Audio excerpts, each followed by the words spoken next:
Have you ever been stuck in traffic, staring out the window, and noticed those tiny black dots running along the edge of your windshield?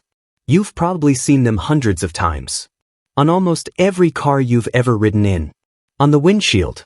On the rear window. Maybe even on the side glass. They're always there, that solid black band fading into smaller and smaller dots toward the center of the glass. But have you ever actually stopped and wondered, what are those for? Are they decorative? Some kind of sensor grid? Maybe they help the glass defrost faster? Well, the truth is far more important than any of that. Without those little black dots, your car's windshield could quite literally pop out of the frame while you're driving down the highway at full speed. Welcome to Simple Things, Surprising Histories. Today, we're unraveling the fascinating science and engineering history hiding in plain sight on every car window you've ever looked through. To understand why those dots exist, we need to go back to the middle of the 20th century, to a time when the windshield was held in your car in a completely different way. Before the 1960s and 1970s, car windshields weren't glued into place at all. They were wedged in.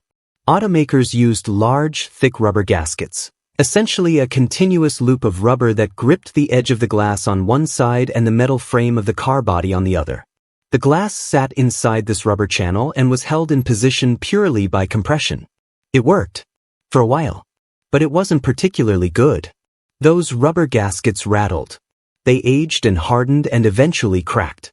They leaked water in the rain, sending thin streams into the car's interior during storms. And as cars became faster and more aerodynamically sophisticated through the 1960s, the thick rubber lip around the windshield created real aerodynamic drag. A raised edge fighting against the clean flow of air over the vehicle's body. As car design pushed into a new era of speed and sleekness, automakers needed a better solution. They needed a windshield mounting system that was flush, airtight, watertight, and capable of holding the glass rigidly in place even at high speeds. Their answer was to abandon the rubber gasket entirely and glue the glass directly to the metal frame of the car using an incredibly strong urethane-based adhesive. Modern automotive urethane adhesive, when properly cured, is extraordinarily tough. It bonds glass to metal with a strength that actually contributes to the structural rigidity of the vehicle's body. In modern car design, the windshield isn't just a window, it's the structural panel. But this brilliant modern solution came with one problem nobody initially anticipated: the sun. Urethane adhesive is extremely tough under most conditions. But it has one critical vulnerability: ultraviolet radiation. Direct, prolonged exposure to UV light breaks down the molecular chains in the adhesive, degrading it over time from a bond of enormous strength into something brittle and unreliable. On a car, the adhesive runs along the entire perimeter of the windshield, right at the edge of the glass, precisely where sunlight strikes first and most directly. Without protection, every day of sunlight exposure would slowly destroy the bond holding your windshield in place.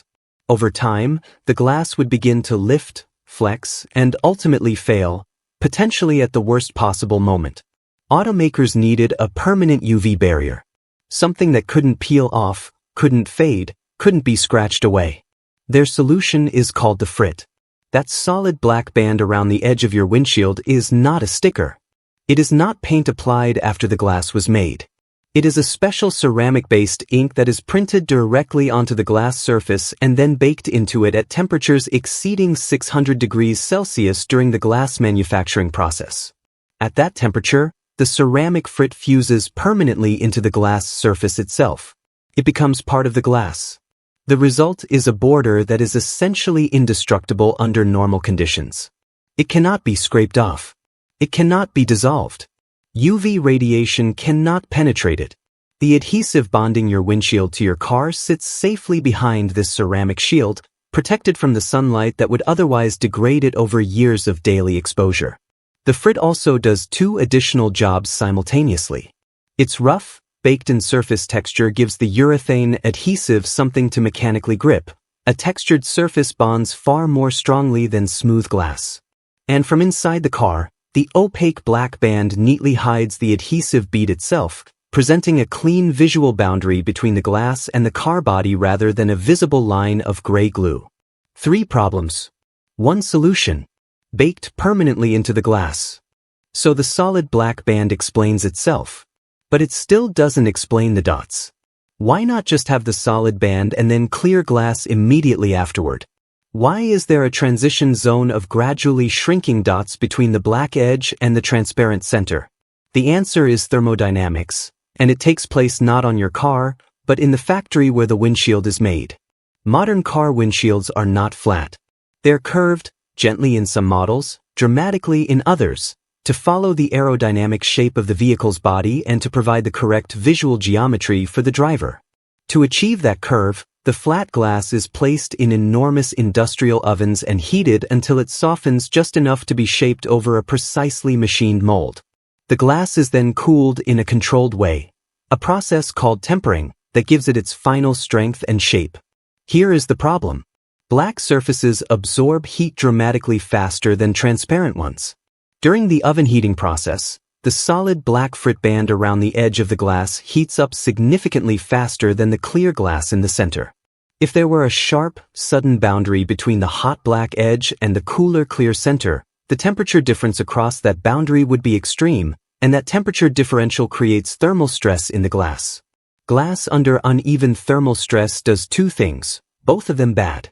It can warp, creating a distorted optical zone along the edge of the windshield, an effect engineers call lensing, where the glass acts like an unintended lens and distorts the view at the periphery. Or, in more severe cases, it simply cracks from the stress. The dots solve this with an approach borrowed from printing technology, the halftone pattern.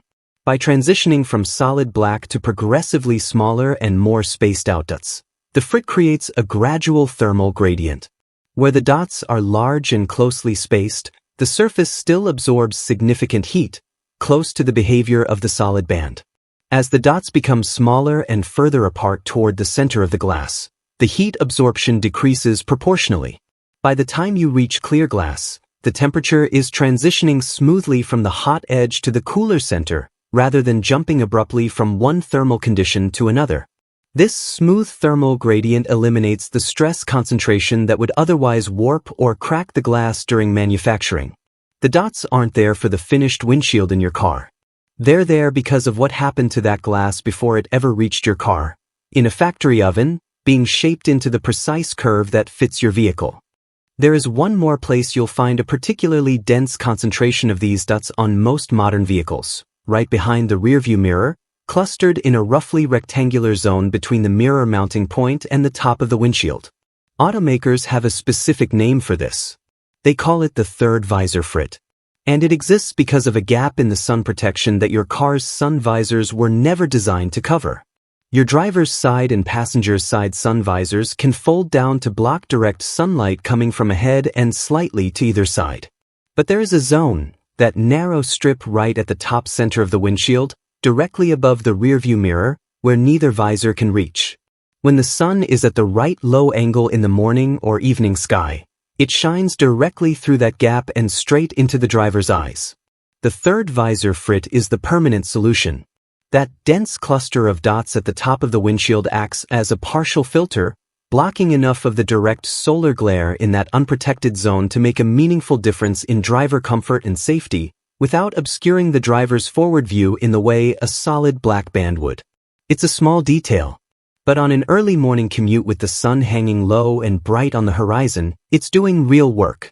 So the next time you're sitting in the passenger seat, or stopped at a red light, or waiting for your car to warm up on a cold morning, take a second to look at the edge of your windshield. That solid black band?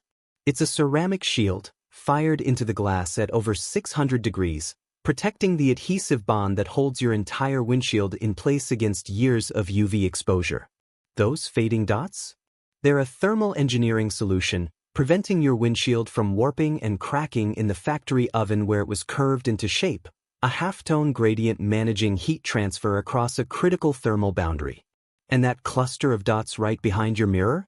A third visor, quietly blocking the sunlight in the one gap your real visors could never reach. 3 functions. 1 elegant pattern, engineered into the glass so subtly that most people drive for their entire lives without ever thinking about it. They aren't decorative. They aren't accidental. They are tiny marvels of thermal and materials engineering, hiding in plain sight on every car window you've ever looked through. If you enjoyed learning the hidden story behind this simple thing, hit the like button, share this video, and subscribe to the channel. Because there's a surprising history hiding in almost everything around you. Thanks for watching. See you next time.